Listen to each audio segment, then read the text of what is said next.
કચ્છ માટે સારા સમાચાર સામે આવ્યા છે। ભુજ દિલ્હી વચ્ચે ફેબ્રુઆરીથી વિમાની સેવા શરૂ થશે। કચ્છી એનઆરઆઈ માટે અત્યંત ઉપયોગી સેવાઓ શરૂ થશે। ભુજ દિલ્હી વિમાની સેવા દિલ્હીથી બપોરે 3 વાગ્યે ઉપડી ભુજ પહોંચશે।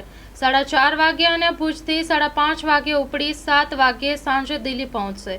કચ્છના સાંસદ સહિત વિવિધ સંસ્થાઓની વારંવારની રજૂઆતને પગલે સેવા મળી છે।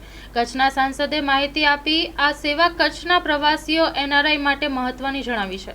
Story report by Hitesh Joshi, Kutch.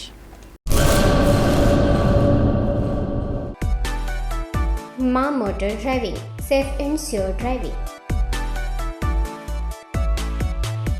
Driving એ શોખ સાથે આપની મોટી જવાબદારી પણ છે। અમારા ઇન્સ્ટ્રક્ટર દ્વારા સચોટ અને સરળ માર્ગદર્શન। આપની રોજની તાલીમની માહિતી મેળવીને શું અધુરાશ છે એના ઉપર પૂરું ફોકસ કરાય છે।